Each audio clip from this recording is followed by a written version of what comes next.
to a conversation this morning. At this point, kind of like what I've told you before, is the Executive Director, IMLU, and convener of the PRWGK. She'll tell us what that is. Wangechi Kahuria is here with us this morning.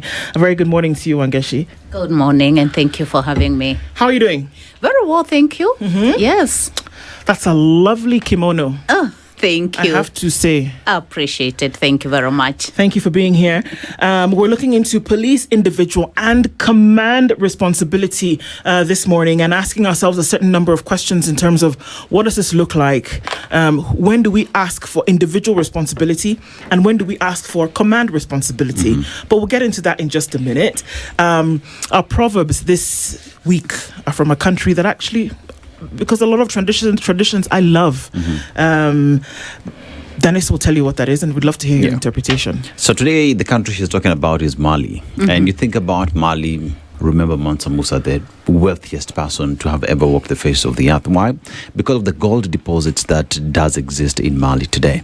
Unfortunately, regardless of the fact that they have all this gold, there is also political instability that has stopped the country from realizing the good things that the country could have because of the resources that they do have. But that notwithstanding, I'll walk from here to Timbuktu and that phrase, right? Timbuktu is actually in Mali. And why is it important? Because it is a center of knowledge for Islamic studies that came back and many scholars came to gain their knowledge from. The proverb, interesting. A fly perched on the scrotum is gently nudged off, never struck. How would you interpret it? Is gently struck off. Is gently nudged off. Nudged off, not struck off. Does it speak to proportionality? Interpretation is yours and it's never wrong. I guess it sounds the same as, you don't use a hammer to kill a mosquito. Mm-hmm. I would sort of interpret it that way. Mm-hmm. Yes. Yeah. I hope I'm not too far off. Proverb for a proverb. Well interpreted. Asante sana. Indeed. Yeah. Choose your force. Yes. And in terms of what you're going to create in terms of damage later, you might want to recognize that earlier. Absolutely.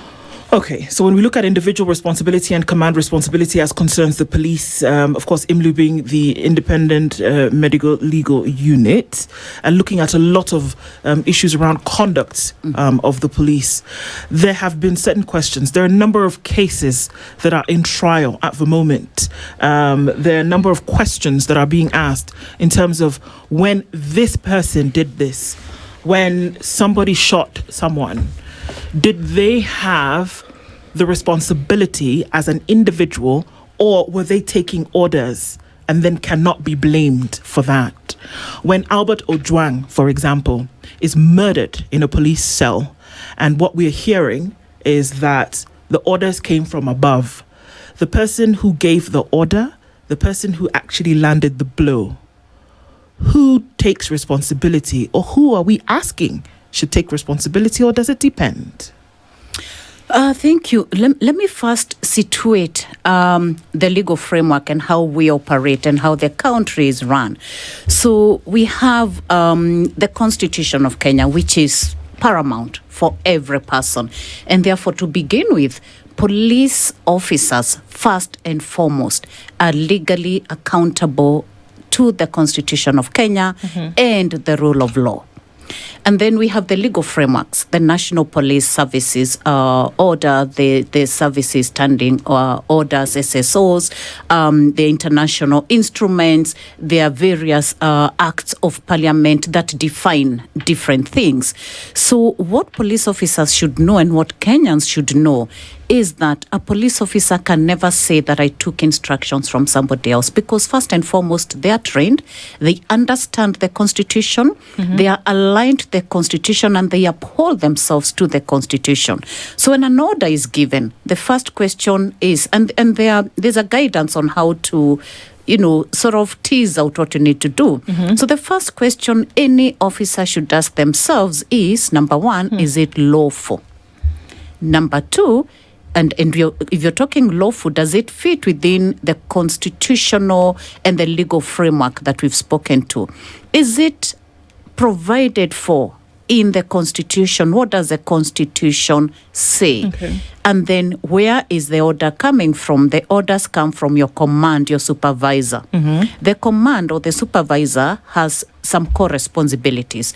One is take charge and control over their team.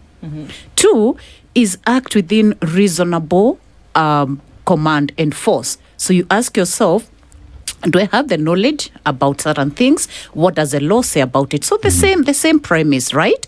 And then number three, act in every possible way to prevent, one, a crime from occurring, or a violence or an unconstitutional matter from occurring, and or if it happens, then report it, investigate it, and ensure that the due process takes place. So that is the simplified command system. So ask yourself, is it legal? Is it constitutional? Where is it coming from? So the issue, and I hear this a lot, that we took orders from above. Fine. There are mechanisms of saying, if this is unconstitutional, I cannot take it. We do know that the police service is a disciplined force. So the minute we step out of that space of discipline, the space that calls for professionalism, remember lives, safety of Kenyans, rule of law, prevention of crime, protection of life and property is under the hands of the law enforcement system, which is the National Police Service. So the minute we step out of that, we get into very risky waters. So the issue of command coming from somewhere else can never be used as an excuse. It is not acceptable. It is not within the confines of law. Right.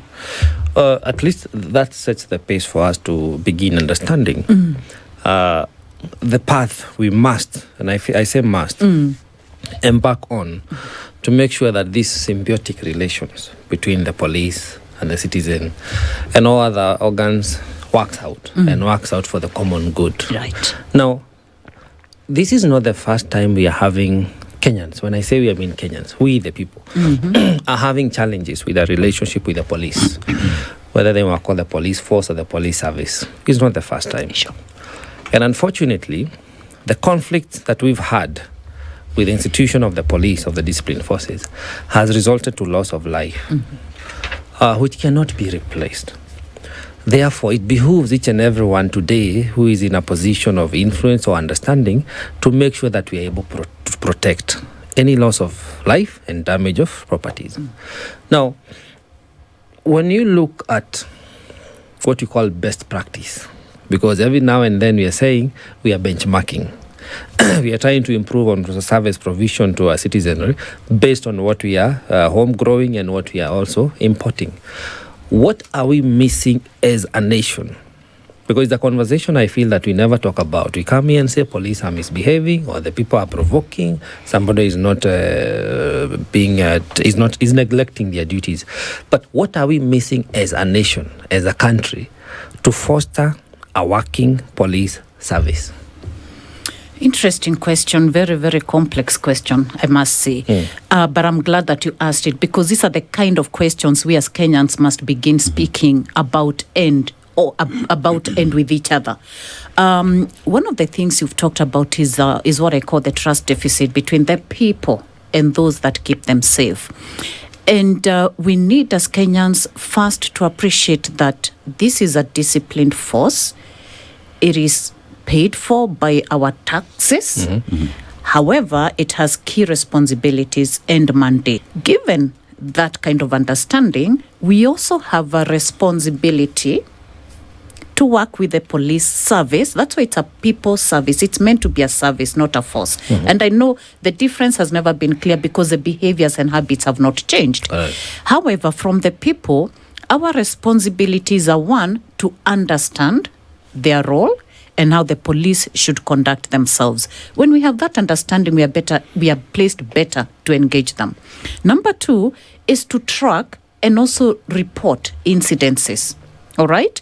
And then number three, which is really critical, especially in the area of work that I work on, around human rights and freedoms from torture, prevention of torture, enforced disappearances, extrajudicial killings, is if, for example, we have the protest that people utilize as a right to express themselves, there is a code of conduct that has been set for the rights holders, the people themselves, you're notifying the different offices, you're being organized and going onto the streets, following the routes that you have planned for, behaving in a certain way. And we know that Kenyans, when you actually talk about protests, Kenyans have been peaceful protesters. What has happened, and I really believe in that, because I've been on the streets and because a lot of people I engage are on the streets as peaceful protesters. What happens is that we now allow, and the police system allows, infiltration through hired goons, through criminal gangs that come and infiltrate. So the responsibility of the Kenyan at that point is obviously to report this and make sure that it reaches the ears of the security enforcement. Yeah. But then for the security service, the police force, because they're the people with authority, power, and control, they have a bigger responsibility and a bigger mandate and are accountable to the people of Kenya and to the Constitution. And so they must behave in the way they are expected to behave. And that is defined in the standing orders. It is defined in the Constitution. It is defined in the different acts. And so one of the ways that they can actually start building that trust within people, one, is being responsible for their actions. For example, when there's an extrajudicial killing, do not cover it up. Ojwang's case, which you've just mentioned, is a classic case. Somebody is arrested on the 6th of June. On the healthy. On the 8th of June, the person dies. And the person has died, is killed. Thank you. Is killed in a confined space, a holding cell. Now, the police, and what we have seen, this is an ongoing case, but allow me to just speak about it because it's in the public domain. Now, the police, not one person, several people work together to cover it up. That means even saying that I was under instructions has completely gone out of the way. You're willfully, consciously, intentionally concealing a crime. That makes you a criminal yourself at that very point. So all these people, and it's not one person, so you can imagine how much effort it took for them to sort of come up with cleaning the scene of crime. The police are number one supposed to protect the scene of crime. So that holding cell was a scene of crime at that point. Ojwang himself, the late, his body was a crime scene. It was tampered with, So I don't know what kind of training we keep talking about to do the right thing. So that's one of the things. So don't conceal evidence, don't tamper. It is practical. It is so simple in the books. If you read the services standing orders, it is so clear.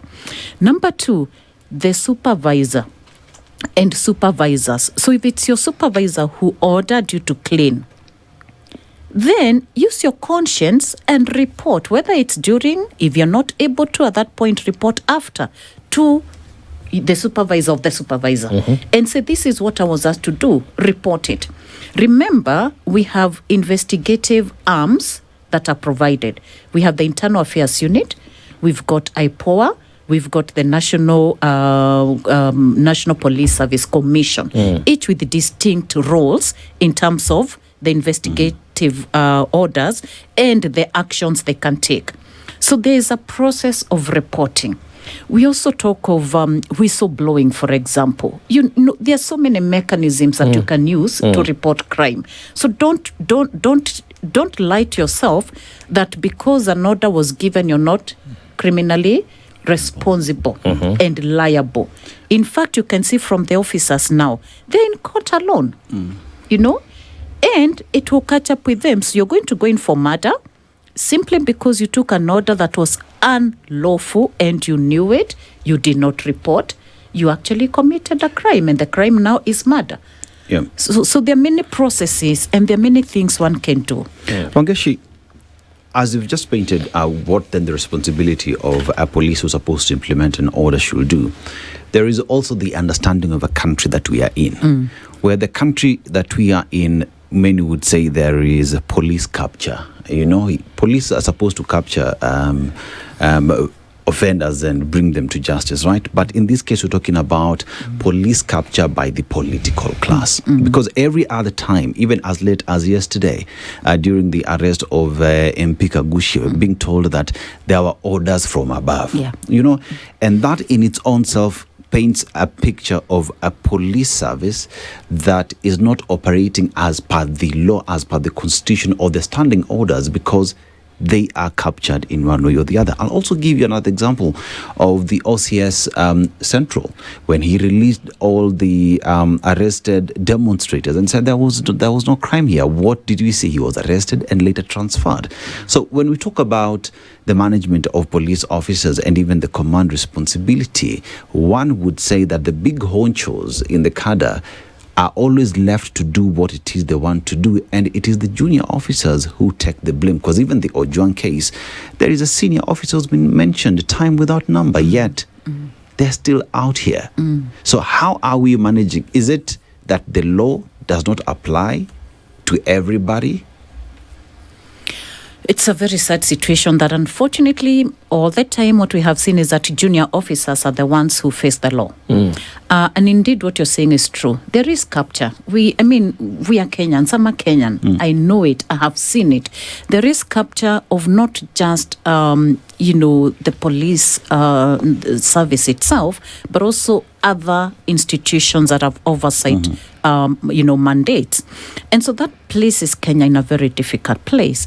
But the question is, why do we have persons in leadership positions allowing themselves to take up a responsibility and oversee an institution or a national constitutional institution, but under instructions of the executive?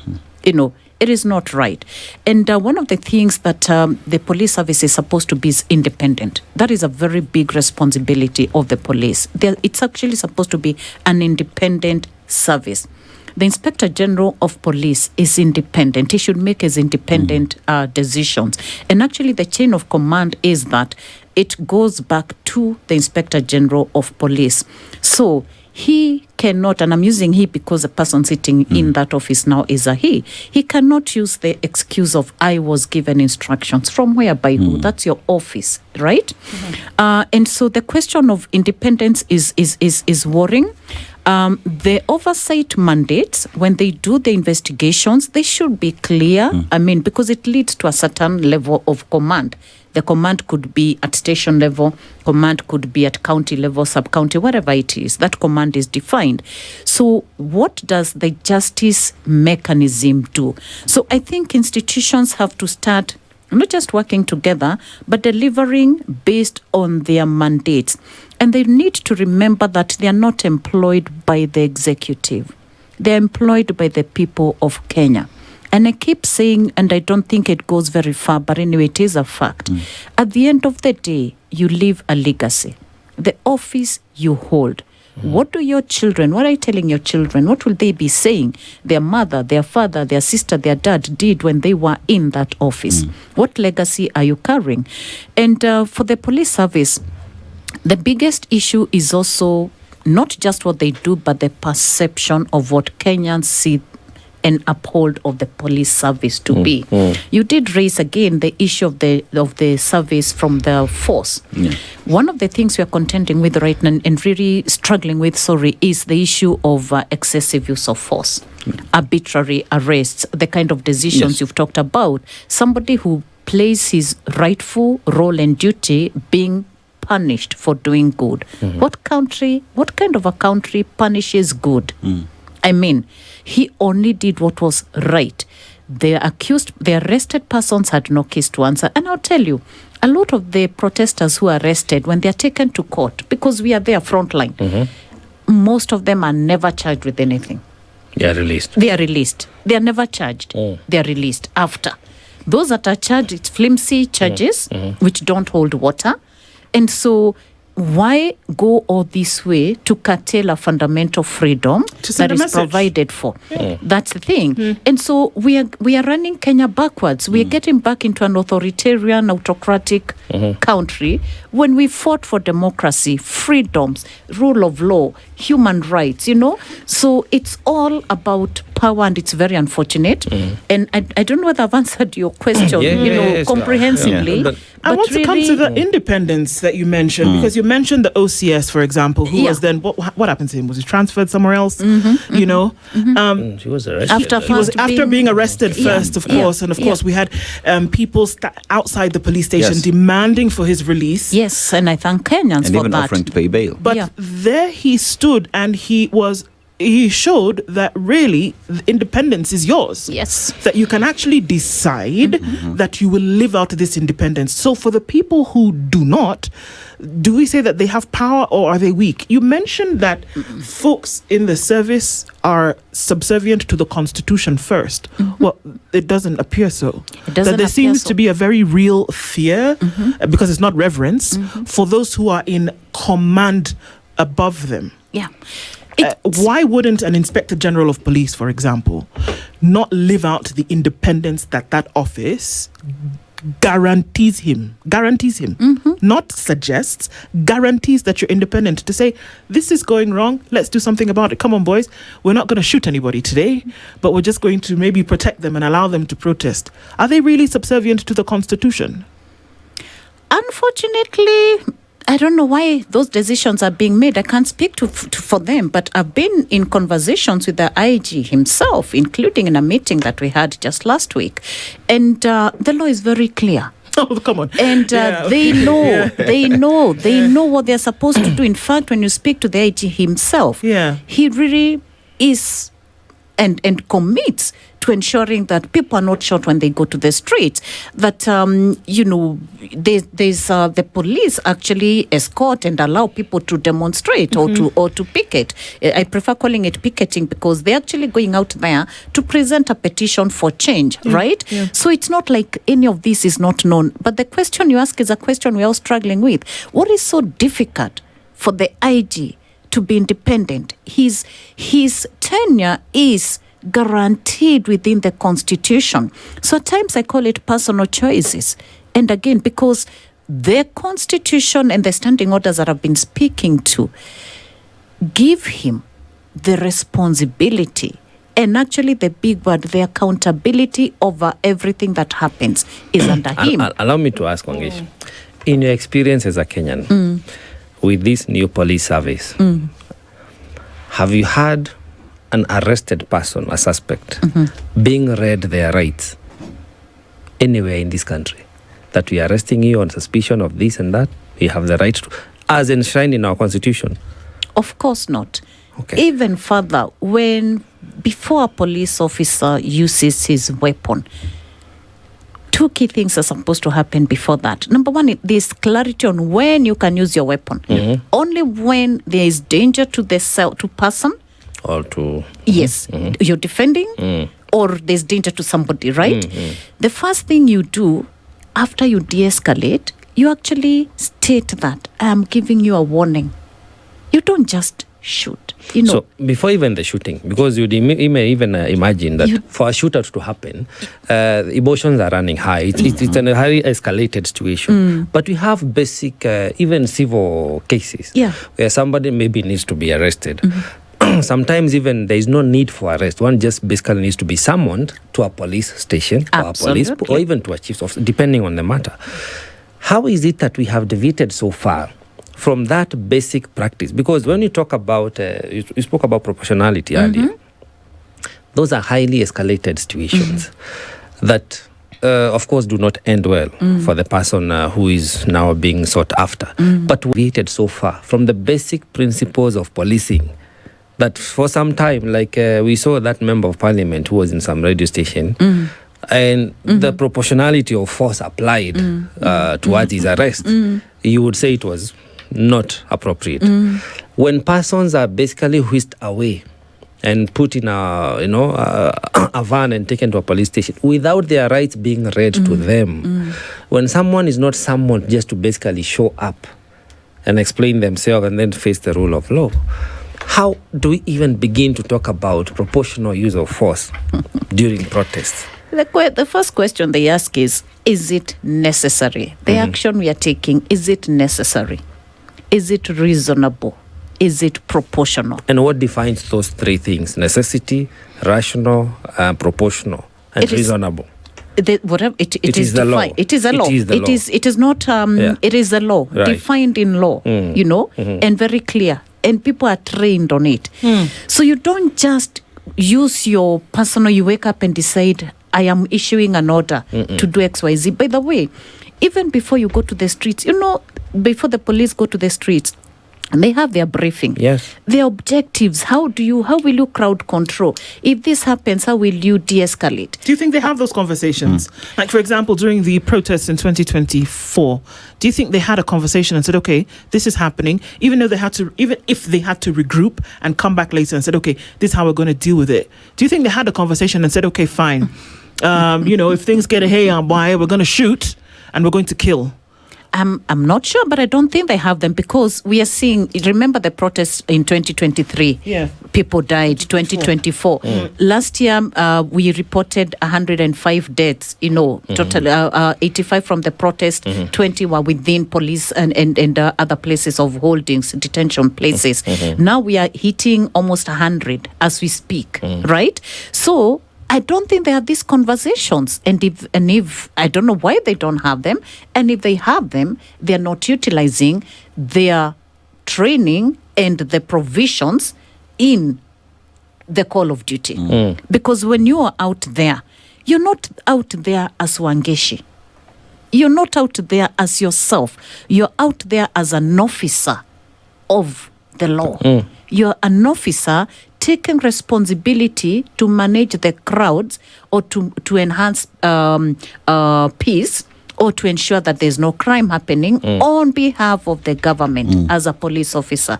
So you don't go out there and mete out your own actions. No.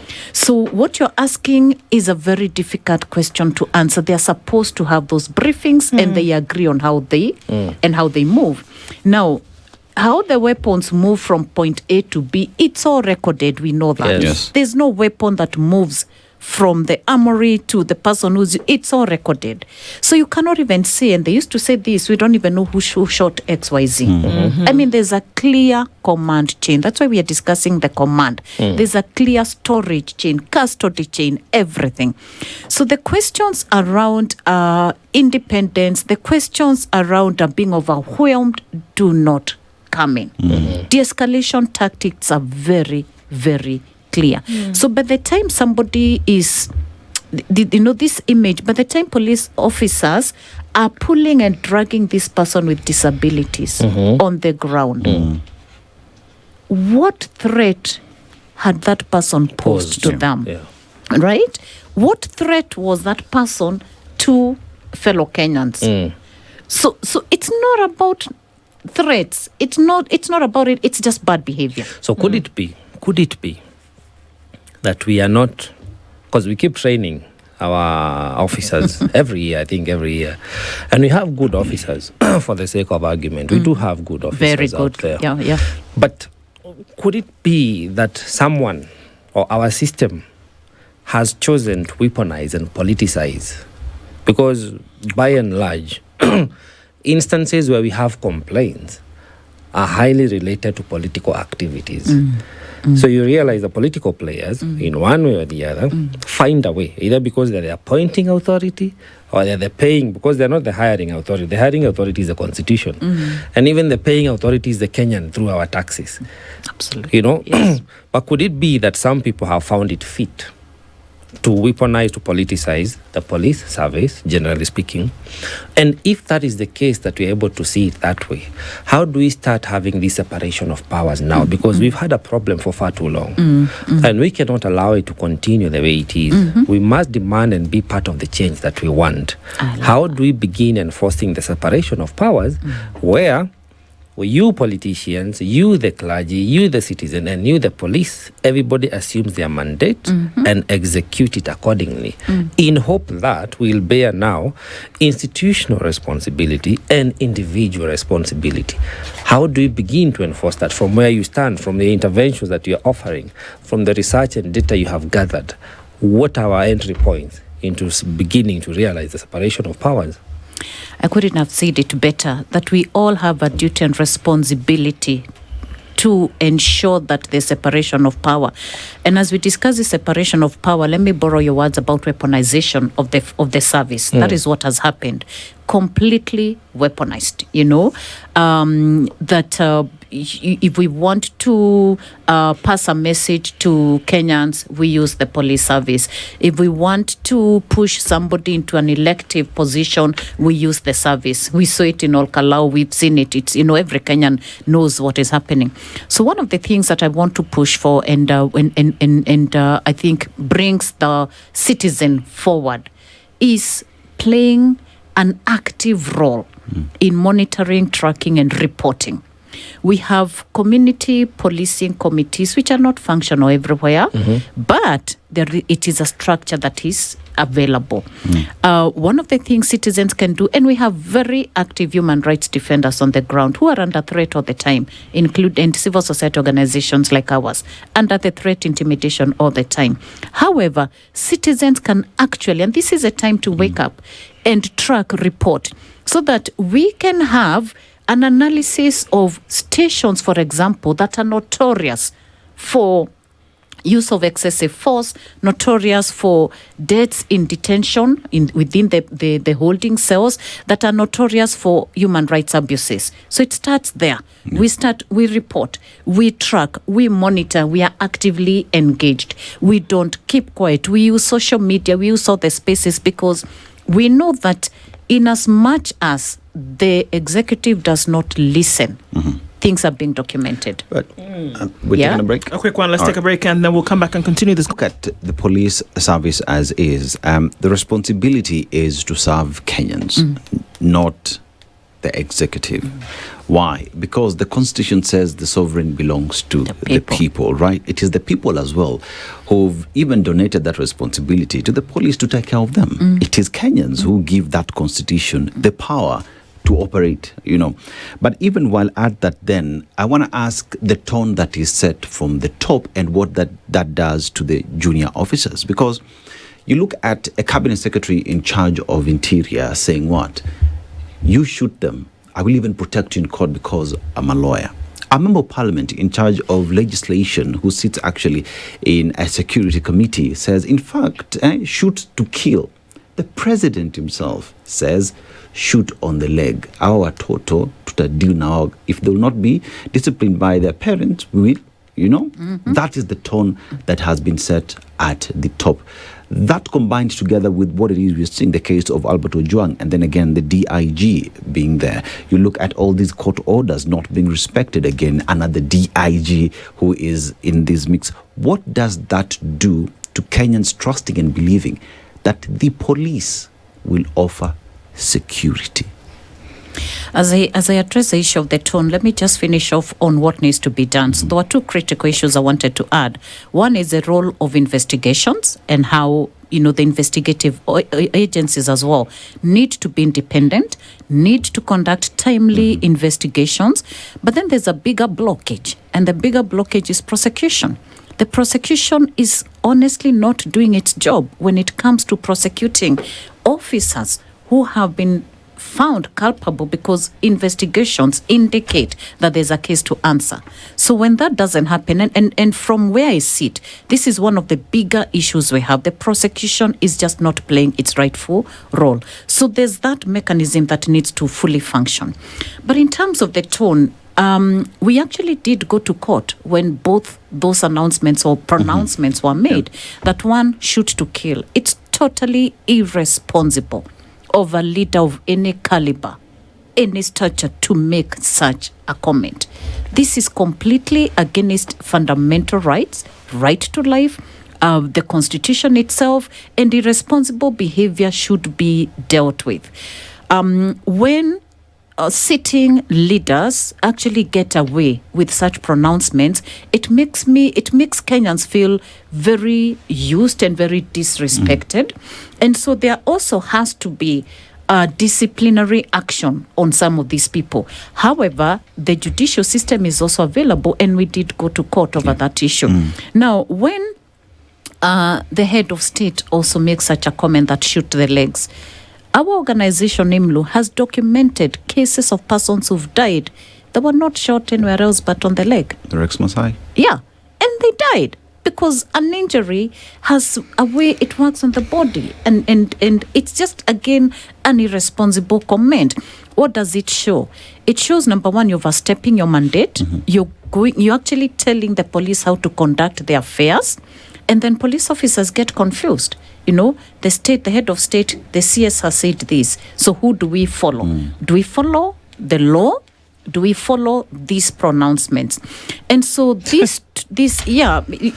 just think it's ludicrous that we have to think between the two. Like, okay, so there's the Constitution, which is the sovereign, law, and then this person who said it. And if I can just segue into that with a question then and say, I think we're talking about things that that will remain unchanged until a system is changed.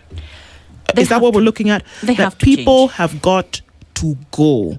That the way of doing things, the modus operandi, has to change. If the system doesn't change, IMLU will continue having these conversations for years. We'll continue talking about, let's see if we can, let's encourage, let us adopt, let us reform. But until the DNA of these operations changes, I'm sorry to be a Debbie Downer, but until the DNA changes, we will continue to suffer from this disease. And that DNA has to change with the people on the ground. So the police officer, whether we are calling him junior, senior, that person who's charged with that responsibility needs to be held accountable for his actions, no matter where. Who do they follow? When in this Kiganjo where they all go, we can talk about physical training and all of that, but I would assume that the majority of the training that takes place in that place is psychological.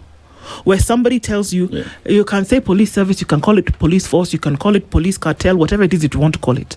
But at the end of the day, what is ingrained in the mind of this individual, by the time they come out of their 9 months, akin to a baby being born, right? It's already been ingrained here. So we can talk about reform, we can talk about command responsibility, but that's what I'm talking. Is it not systemic? It's systemic. But actually, the training, because I've looked at the police training manual, it does not talk about use of violence. Of course it doesn't talk about it, but what's on isn't that what has plagued this country for the longest time? Exactly. That what's on paper and what is in action are two totally different things. Not to the Constitution, not to Kenyans, not to the rule of law.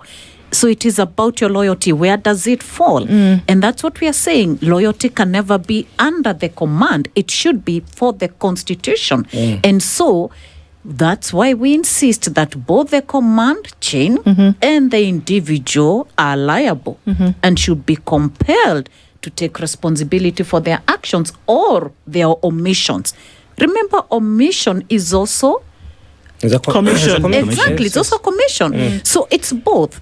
And so the question, and that's why the roles of the oversight institutions can never be overemphasized. If IPOA is playing its rightful role, if IAU plays its rightful role, if the National Police Service Commission plays its rightful role and disciplines officers, because there's a very well articulated disciplinary action. If they discipline officers who commit crime, not punish those who protect the Constitution, then it would be a very different country. On that different country building, which I still believe we can and we will, and we shall as a people. We shall. The people shall. Yes. How do we cater for the good police officers? Because, oftentimes, the good ones will say, I don't want to act because I'll lose my job. Or be transferred to another hardship area.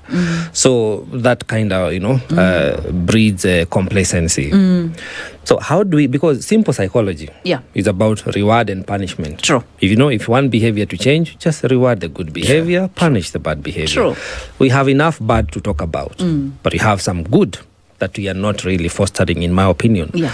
What perhaps interventions or approaches or ideas can we employ to start rewarding these good officers? Like we saw compliance of the police in the just concluded general election when they allowed the public to just frisk them to eliminate the element of threat.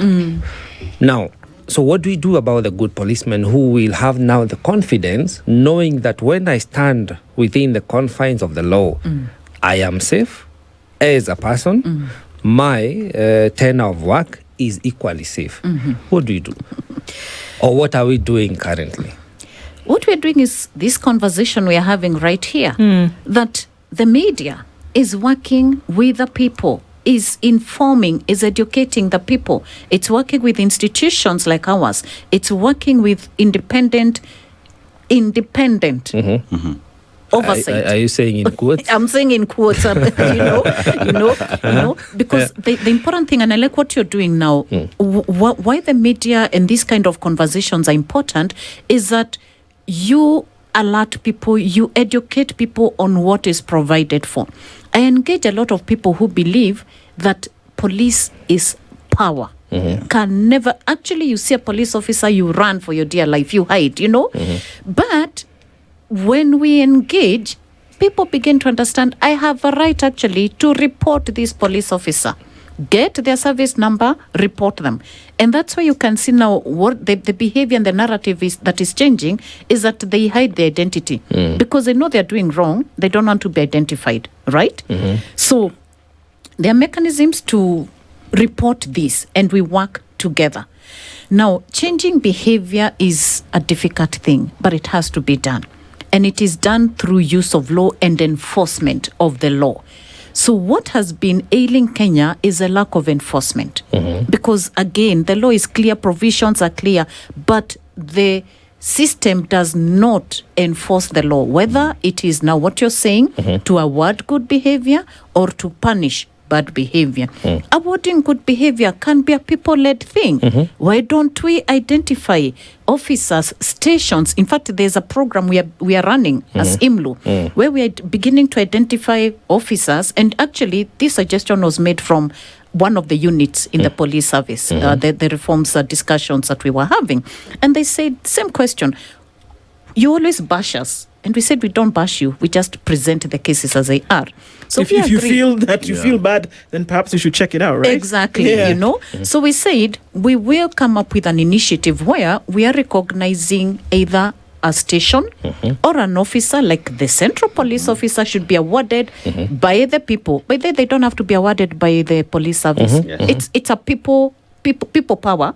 Sovereignty power belongs to the people. Right. So imagine if the people themselves came up with this kind of a process and identified all those officers who go out of their way to ensure constitutionalism, who safeguard the rule of law, who are trying to work towards ending impunity, making sure that cases like Ojwang's came to the light, and it was a people-driven process, So that is one of the things. And I'm telling you, people-driven processes are sustainable. Correct. And they can create change. But they will not work alone if we all don't push behind the people and support the people. So organizations like IMLU, Kenya Human Rights, all these civil society organizations, our collection of evidence, preservation of evidence, presenting it in court, working with advocates, lawyers, LSK, all these players to make sure that we have watertight cases, presenting them to court, and we are working with IPOA, IAU, all those people, and then making sure that the judiciary does not let Kenyans down. Why are cases taking forever in court? Yesterday, the Kenjakoma brothers case, I got calls from Embu, and people are saying, why is this case taking so long? Why they even blaming us for letting them down? And we are at pains to say we are not the judiciary. We are not the ones, but there has to be fast tracking of cases. What is an acceptable timeline to adjudicate a case, to finalize a case? Because, again, impunity is what is breeding contempt. Right. It is what is aiding officers to become complacent because they know it never happened to somebody, it will never happen to me. But I remind all of us, myself included, that my actions today will still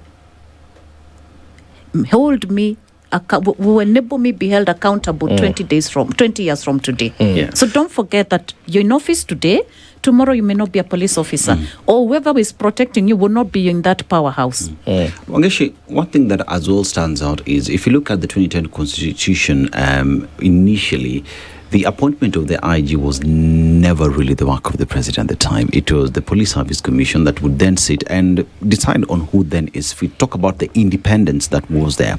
But then again, an act of parliament is passed. It's called the Duale Act, right? That then gave the president an oversight or a view or to be involved in one way or the other. And many say that even the appointment of the IG, the independence of the IG has been taken away. Why? Because the president has a stake on the appointment of the individual who sits as the IG. Would you reckon then if the independence of the police or the appointment reverts back to the Police Service Commission, they're allowed to do their job, and anyone who sits there, would you reckon that would give police the independence that they actually do deserve? Of course, absolutely. The appointment is a big issue. The final and the perception of who the appointing authority is. Now, the National Police Services Commission has the overall responsibility for appointment. That should be. Yes. But we've seen, of course, the current scenario is that the president makes the final decision. So that doesn't aid in any way, because your loyalty then begins to be aligned to the presidency, which shouldn't be. Of course, there has been political wars between the National Police Service Commission, the National Police Service itself, and other structures. And obviously, if we had an independence in the appointment, it would make a very big difference. It would make a very big difference, because then the powers that be, although we know that they can also not be the appointing officers, but they will still capture, because capture is about power. It's about influence. It's about money. I mean, it's about corruption also. Let's be honest. Money changes hands, obviously, right? So we know that capture is about many other different things. So you may fail to appoint, but you can still capture.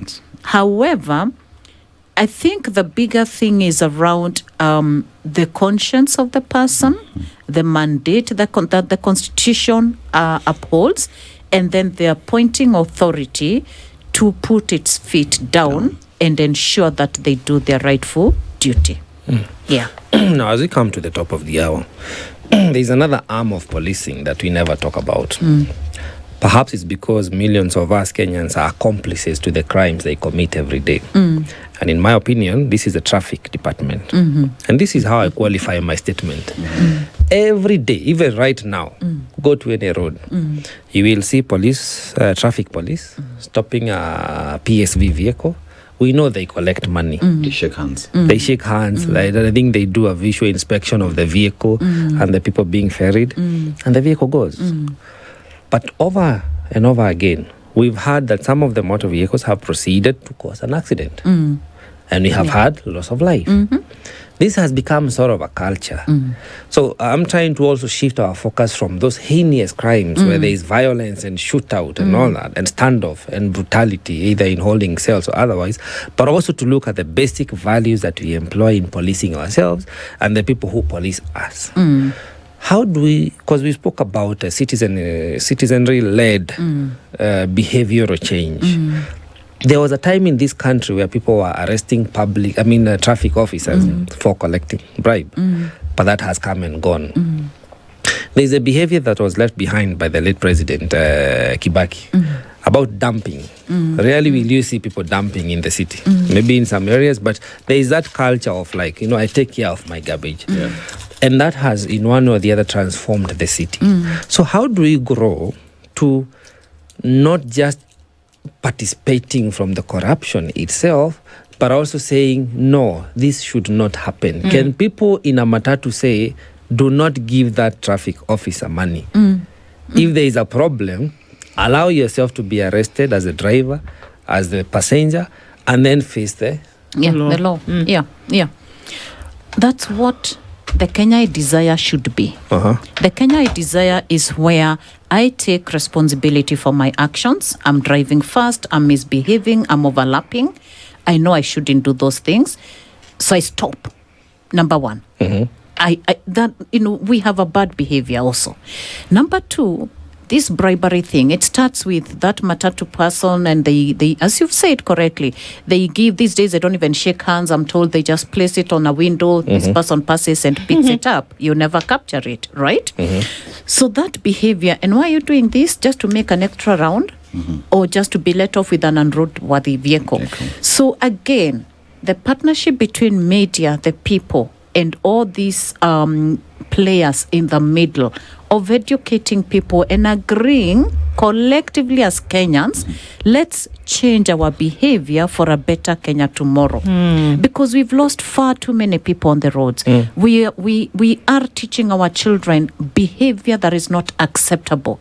Violence, the way of doing things is through bribery. It's corruption. I can never get a job if I don't, money doesn't pass hands through some, So if we, and this is a time we saw with Ol Kalau, defending the ballot. The people can, the people should, the people will, the people shall. Right. So let's start educating, and congratulations on the work you do to educate the public. But let's also start now pushing that responsibility so that again we are tracking which are the notorious routes. There's a time people are reporting and saying, here you cannot pass without, and actually taking videos. These days with technology, let's report, let's also take action. But most importantly, let's also stop, But then the police itself, in regards to the disciplinary action, what is the internal affairs unit doing when a police officer is reported over time, again and again, they're in the list of people who collect bribes? Right. Why have we institutionalized bribery? Indeed. Why have we, so it's a systemic, you said it so well, it's systemic. Right. But we have to break these systems through a structure and a process. Indeed. And it all begins with one person. Thank you.